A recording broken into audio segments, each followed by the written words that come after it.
The storm before Brazil, when chaos becomes championship 36 points. That's all that separates Max Verstappen from losing everything he clawed back from a 100-point deficit. Rain clouds gather over Interlagos, the track that crowns legends and destroys dynasties in a single lap. And this weekend, one question echoes through the paddock louder than any engine. Can McLaren's fading dominance survive the storm? Will Ferrari's mysterious speed resurgence finally deliver the win they've been chasing all season? And is this the weekend Red Bull completes the greatest comeback in modern F1 history? Because in Brazil, nothing is promised. Everything is earned. And legends are born in the rain. 6 races ago, this championship looked finished. McLaren had the fastest car on the grid. Lando Norris held a commanding lead. Max Verstappen's Red Bull was falling apart at the seams, plagued by balance issues that turned the reigning champion into a midfielder fighting for scraps. But then something shifted. Monza brought the first cracks. Baku widened them. And when the circus rolled into Austin and Mexico City, those cracks became canyons. McLaren's once untouchable rocket ship lost its edge, not because it got slower, but because everyone else caught up. In Austin, Piastri's early development work seemed forgotten. In Mexico, both McLarens struggled while Max carved through the field like the car had been reborn. The gap that once felt insurmountable, now it's 36 points. And with Brazil's unpredictable weather ahead, that gap could vanish in a single safety car period. But here's what makes this weekend truly dangerous. Interlagos doesn't care about your engineering budget or your wind tunnel data.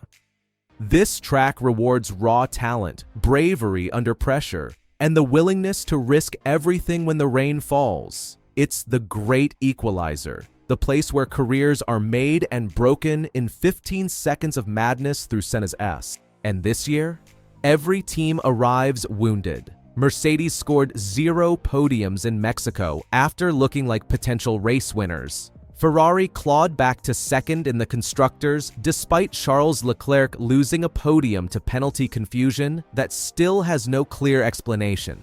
Haas nearly put Behrman on the podium before strategy stole his thunder. And Williams, quietly consistent all season, sits comfortably in 5th, knowing one more solid result locks their position for good. But McLaren is the story everyone's watching. Because when you have the best car and still lose ground, questions get asked. When your drivers show flashes of brilliance but can't convert dominance into championships, patience wears thin. And when teams behind you start believing they can win, that psychological shift becomes more dangerous than any aerodynamic upgrade. Now, McLaren could still win this championship. The car is fast. Norris qualified on pole in Austin. Piastri showed race-winning pace before the chaos. But then you look at the forecast: rain. Possible heavy rain. The kind of weather that turned last year's Brazilian Grand Prix into one of the greatest drives in modern history when Verstappen carved through the field from 17th to 1st. The kind of conditions where experience matters more than downforce. Where instinct beats data. Where champions separate themselves from fast drivers. And here's the uncomfortable truth McLaren knows but won't say out loud. Max Verstappen owns the rain. Brazil, 2016. A teenage Verstappen announced himself to the world in wet conditions. Brazil, 2020 stands equal onti entenser, but say isto. He danced through the field while others crashed out. Last year, 17 cars failed to finish, and Max made it look routine. Lando Norris undeniably quick in the dry, but his record in chaos? Mixed at best. Piastri's young enough that every wet race still builds his experience bank. Meanwhile, Lewis Hamilton, the 7-time champion now with Ferrari, has more Brazilian Grand Prix wins than anyone on the current grid. The weather doesn't just change grip levels, it changes power dynamics. But there's something deeper happening this weekend.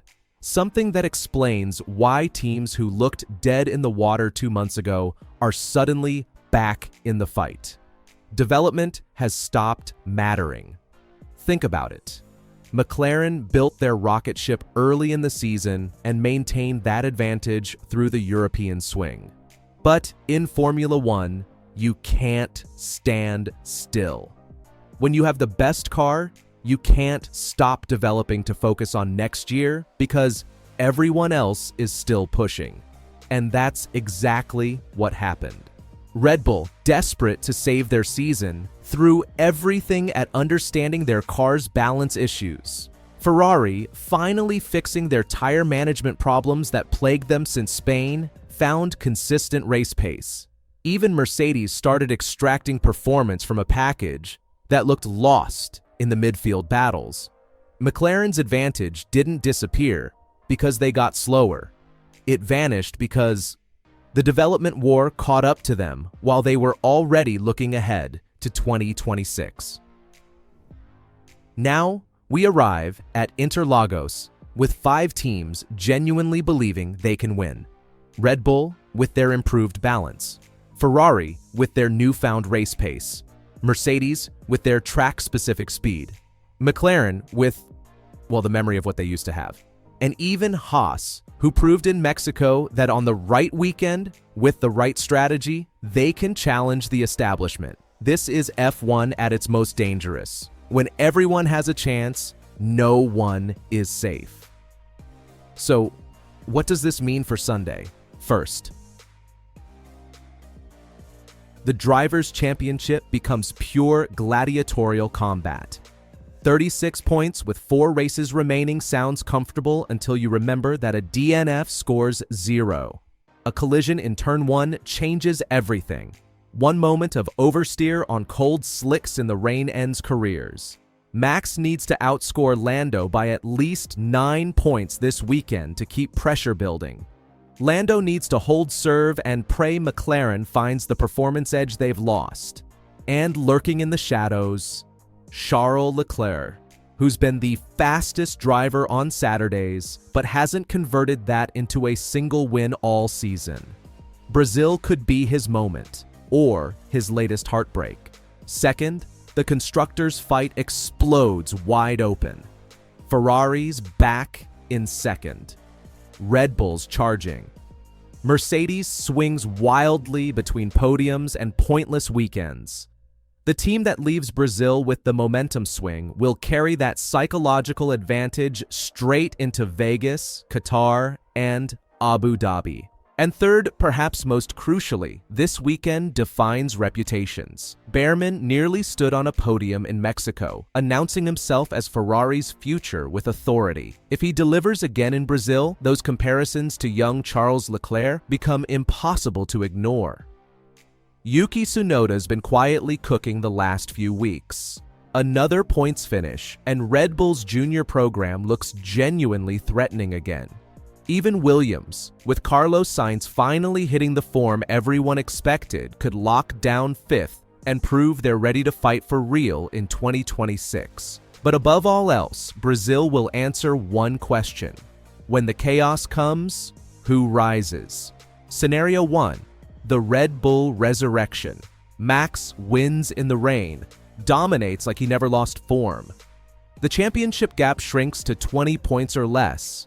McLaren arrives in Vegas terrified, knowing their advantage has completely evaporated. The greatest comeback in modern F1 history enters its final chapter. Scenario 2. Ferrari's redemption arc. Leclerc finally converts qualifying pace into victory. Hamilton scores a podium for his future team. They leave Brazil second in the constructors, and suddenly everyone remembers why they're the most successful team in F1 history. The Scuderia stops being tragic and starts being dangerous. Scenario 3. McLaren holds the line. Norris weathers the storm. Piastri backs him up. They score enough points to keep Max at arm's length and prove the last two races were anomalies, not a trend.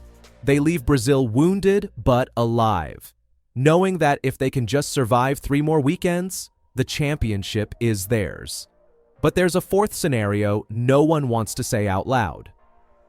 Complete chaos. Multi-car crashes in the rain.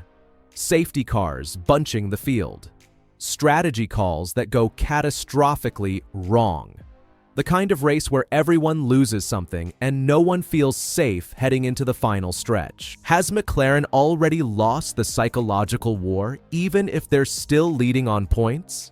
Can Max Verstappen really complete a 100-point comeback with just 4 races left? And when the rain falls on Sunday, and it will fall, who has the courage to go full throttle through the spray while everyone else lifts? One thing is certain. Brazil doesn't give participation trophies. It doesn't care about your budget or your wind tunnel or your engineering degrees. Interlagos crowns the brave, the committed, the champions. And by Sunday night, we'll know exactly who that is. So tell me, when the storm hits and the championship hangs in the balance, who survives the chaos?